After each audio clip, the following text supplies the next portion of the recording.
Trust web চ্যানেলে আপনাকে স্বাগত জানাচ্ছি। আমি রহমান মজিদ। HTML সিরিজে আজকে আমাদের অষ্টম পর্ব। তো অষ্টম পর্বে আমরা শিখব বিভিন্ন ফরম্যাটিং সম্বন্ধে। তো চলুন শুরু করি। প্রথমে আমরা কি করি, দিস পিসিতে গিয়ে আমাদের যে HTML ফোল্ডারটা রয়েছে সেখানে একটা পার্ট করি, নিউ থেকে ফোল্ডার, এটার নাম হবে পার্ট 8, নাম হবে ফরম্যাটিং।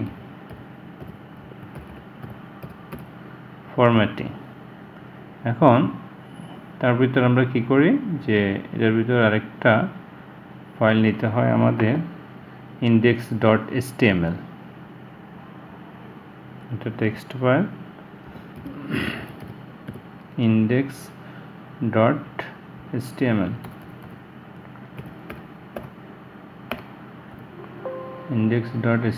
yes। তারপরে আমরা চলে যাই আমাদের যে VS কোড থেকে ফোল্ডার, ওপেন ফোল্ডার, তারপরে আমাদের যে ড্রাইভ,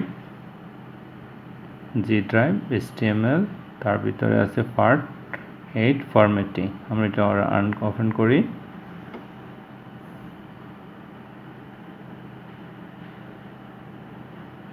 চলে আসছে।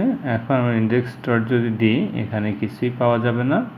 আমরা এটাকে যেভাবে ইন্টারফেস নিয়ে আসতে হয়, এটা আমরা ইতিমধ্যে আপনারা একটু জানেন যে কীভাবে আমাদের আগের ভিডিওগুলো দেখবেন, ফার্স্ট ভিডিও, আমরা কিভাবে এটার ফরম্যাটিংটা নিয়ে আসি।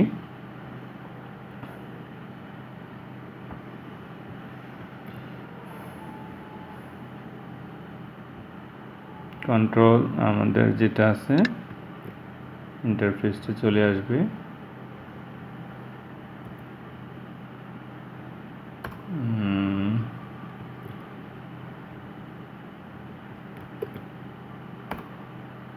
চলে আসছে। এখন আমরা এখানে তো চেঞ্জ হয়েছে, এখানে ডকুমেন্ট না, এখানে টাইটেলও চেঞ্জ করে দিই, ফরম্যাটিং।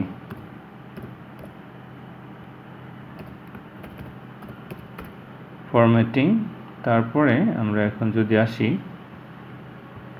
কন্ট্রোল এস দিয়ে আমরা আবার সেভ করে দিই। এখন আমরা প্রথমে একটা প্যারাগ্রাফ নিই, তাহলে আপনাদের হয়তো বুঝতে সুবিধা হবে। তাহলে প্যারাগ্রাফ নিতে কী করতে হবে, আমাদের একটা ফি ট্যাগ নিতে হবে।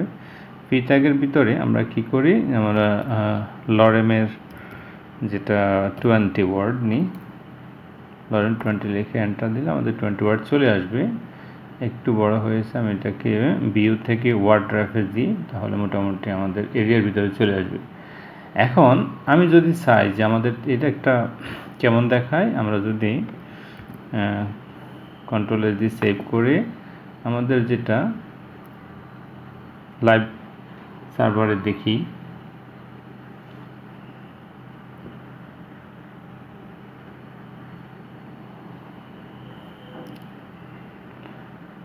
লাইভ সার্ভারে এই যে দেখা যাচ্ছে যে আমাদের এই ধরনের একটা ওয়ার্ড এখানে আছে। তাহলে এখন আমরা যদি চাই যে এগুলাকে একটু বোল্ড করে দিবে, বড় করে দেখাবে, তাহলে কি করতে হবে, এই যে ওটাই হচ্ছে ফরম্যাটিং, যেমন এটাকে বোল্ড, যেমন এই অংশটুকু আমি চাচ্ছি যে আমার এই অংশটুকু কি হবে, বোল্ড হবে। তাহলে আমরা এটাকে কি ব্যবহার করব, একটা বি, মানে হচ্ছে বি ট্যাগ, যেটাকে এই যে তার দুই প্রান্তে, যে আমি অতটুকু চাই যে এই অংশটুকু একটু দেখাবে কালো করে, দেখা যাক। এই যে দেখেন যে এতটুকু হয়ে গেছে। আমরা এটাকে একটু বড় করে দেখাই স্ক্রিনটাকে, এই। তাহলে এই যে লরেম ইপসাম ডলার, এটা একটা বোল্ড হয়ে গেছে। এখন বর্তমানে আবার এটাকে বেশিরভাগ ক্ষেত্রে স্ট্রং ব্যবহার করে, দেখেন দুইটার মধ্যে প্রায় সেমই, তবে এই জন্য বেশিরভাগ ক্ষেত্রে স্ট্রং ব্যবহার করে। আমরা যদি এটাকে স্ট্রং লিখি, STR ও স্ট্রং ট্যাগ ইউজ করি, যে আমার এই অংশটুকু চাচ্ছি, আমরা যদি দেখি এই যে দুইটার মধ্যে, তেমন যে আমি এতটুকুকে একটু বোল্ড আকারে দেখা যাচ্ছে, যেটা স্ট্রং গুরুত্ব দেওয়া যায়। স্ট্রং করে দেখাচ্ছে যে এটা একটা গুরুত্বপূর্ণ ডকুমেন্ট বা এটা একটা হাইলাইটেড বা এটা সাধারণত কারো মার্ক দৃষ্টি অ্যাটেনশন করার জন্য দৃষ্টি রাখার জন্য যে দৃষ্টি আকর্ষণ করার জন্য এটা ব্যবহার করা হয়। তারপরে আমাদের আছে, এগুলো তো শেষ হয়ে গেছে, আমি আবারও নিই। এই দেখলেন এটার ভিতরে দেখায়। তারপরে এটার ভিতরে যদি আমি এই অংশটুকুকে আমি যদি দেখি যেটাকে আমি ইটালিক করে দেবো, একটু বাঁকা থাকবে, তাহলে এখানে ব্যবহার করতে হবে আই ট্যাগ। আই দিয়ে যদি আমাদের এটা ইটালিক হয়ে যাবে এই অংশটুকু।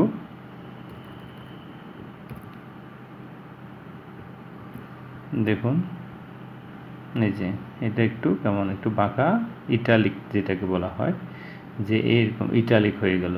তাহলে আমরা দেখলাম যে এটা বোল্ড করার জন্য বি ট্যাগ ব্যবহার করে, তারপরে বোল্ড বোঝানোর জন্য আমাদের আবার স্ট্রং ট্যাগ ব্যবহার করা হয়। তারপরে আমরা যদি একটু ইটালিক করতে চাই তাহলে আই ট্যাগ ব্যবহার করতে পারি। তারপরে আমরা আর কি ব্যবহার করতে পারি, আমরা চাই যে এখানে যে শব্দটা আছে, যে লাস্টের যে শব্দটা আছে, বেশি বড় হয়ে গেছে, এই যে লাস্টে যে শব্দটা আছে এটা আমি ডিলিটেড এরকম দেখা যায় না, আমরা ডিলিটেড করে দিব। তাহলে সেক্ষেত্রে কী ব্যবহার করতে হবে, ডেল ট্যাগ ব্যবহার করতে হবে। অর্থাৎ আমাদের ট্যাগের মাঝখানে যেটা থাকবে সেটা কেমন দেখাবে, যে এই দুই অংশ আমি চাচ্ছি এটা ডিলিটেড মতো দেখাবে। যেমন আমাদের মাঝে মাঝে দেখি যে প্রাইস এত টাকা, এখন বর্তমানে এত টাকা, যেমন আগে যদি 150 টাকা, পরে দেখা যাচ্ছে 130 টাকা, 50 টাকা। এই যে দেখুন যে কি দেখাচ্ছে, এই যে লেবার এটাকে একটা ডিলিট মানে কেটে দিয়েছে, ডিলিটেড এরকম। তাহলে আমরা ডেল ট্যাগ ব্যবহার করে এই কাজটা করতে পারি। সে পুরোপুরি ডিলিট হবে না, বাট মনে হয় যে কেটে দিয়েছে এরকম। এখন এটাকে আমি কপি করে নিই। তারপরে আমরা যেমন আই ট্যাগ স্ট্রং, যাই হোক আমরা এটাকে একটা সেন্টেন্স নিয়ে নিই, একটা সেন্টেন্স বাড়িয়ে দিই।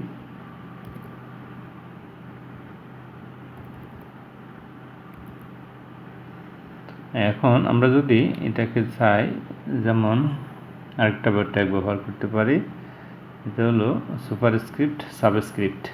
সাবস্ক্রিপ্টটা কীরকম, যেমন আমরা যদি দেখি যে ফানির সংকেত H2O আমরা কীভাবে লিখতে হবে, এখানে এভাবে লেখা যাবে, অর্থাৎ টুটা যে একটু নিচে থাকবে সেই বিষয়টা। যেমন আমরা যদি এখানে H লিখলাম, এখন টুটা যেহেতু একটু দিতে হবে, তাহলে আমাদের একটু নিচে থাকবে, তাহলে সেক্ষেত্রে আমরা সাব ট্যাগ ইউজ করতে হবে।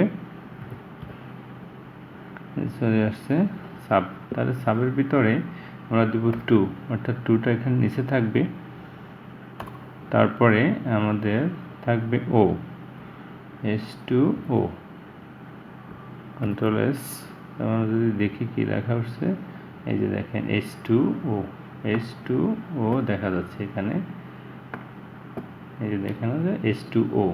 তাহলে এটা নাম হলো সাবস্ক্রিপ্ট। আমরা যদি মনে করি যে আমরা A+B হোল স্কয়ার লিখব, তাহলে আমরা কি লিখতে পারি, A+B হোল স্কয়ার লিখতে চাইলে আমরা দেখি যে এখানে আমরা A+B হোল স্কয়ার লিখব।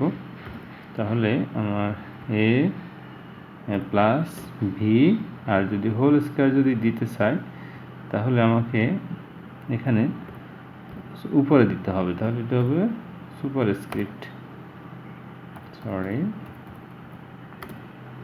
সুপারস্ক্রিপ্টটা ইউজ করতে হবে, SUP সুপারস্ক্রিপ্ট। এর ভিতরে কি দিতে হবে, 2 দিতে হবে,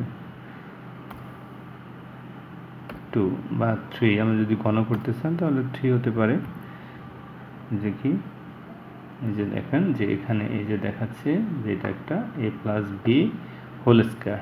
তাহলে আজকে আমরা আর না দেখি যে কয়টা ট্যাগ আমরা ব্যবহার করলাম, যে এই যে এটাকে ইটালি, প্রথমে আমরা এটাকে বোল্ড করে দিয়েছি, একটু গাঢ় করে দেওয়া, একটু কালো করে দেওয়া, পরে আমরা এই যে বি ট্যাগ ব্যবহার করেছি, তারপর আমরা স্ট্রং ট্যাগ ব্যবহার করে এটাকে এরকম একটু হাইলাইটেড করতে পারি।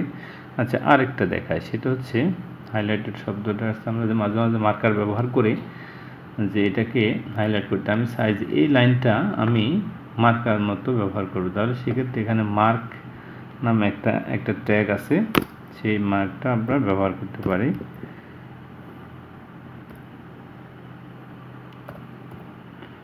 MARK মার্ক অ্যাট্রিবিউট স্ট্রং ট্যাগের ভিতরে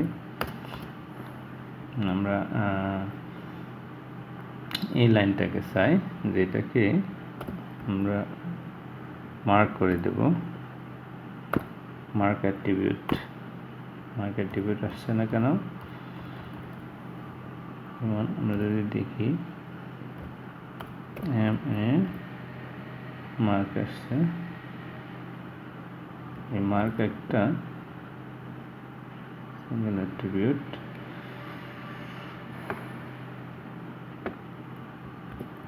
আমরা কোন অংশটুকুকে চাচ্ছি?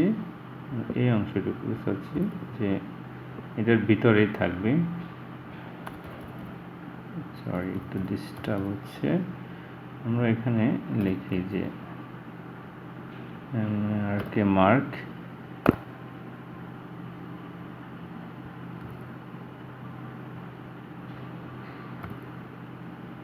তারপরে এখানে তার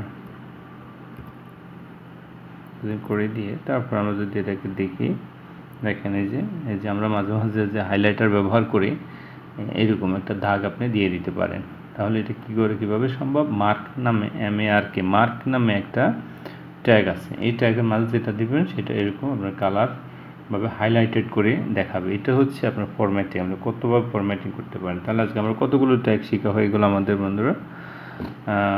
প্রথমত আমরা বোল্ড বা বি ব্যবহার করেছি, তারপরে স্ট্রং ব্যবহার করেছি, তারপরে ইটালিক একটু বাঁকা করে দেখার জন্য আই ব্যবহার করেছি, তারপরে আমরা ব্যবহার করেছি যেমন সাবস্ক্রিপ্ট একটু নিচে যাতে যে S2O দেখানোর জন্য, তারপর আমরা ব্যবহার করেছি সুপারস্ক্রিপ্ট যেমন হোল স্কোয়ার 2 এরকম দেওয়ার জন্য, তারপর আমরা ডেল ব্যবহার করে এই যে ডিলেটেড মনে হচ্ছে একটু কেটে দিলাম, ঠিক এরকম এই জন্য ডেল একটা ব্যবহার করেছি।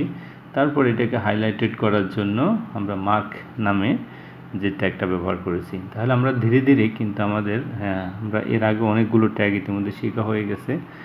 সাধারণত যারা কাজ শুরু করতে চায় না ট্যাগের ঝামেলার কারণে, আসলে এটা একদিনে মুখস্থ করার বিদ্যা সম্ভব না। এটাকে ধীরে ধীরে আস্তে আস্তে শিখতে হবে। যেমন আজকে একটা ভিডিওতে 4টা শিখলাম বা 5টা শিখলাম, কালকে আবার 5টা শিখলাম, দেখলাম, একটু প্র্যাকটিস করলাম। তাহলে এভাবে ধীরে ধীরে আমাদের বিষয়গুলো শেষ করতে হবে, আমাদের বিষয়গুলো আয়ত্তে চলে আসবে এবং একসময় আমরা ওয়েব ডিজাইনার এবং ডেভেলপার হতে পারবো। তাহলে আজকে এ পর্যন্তই।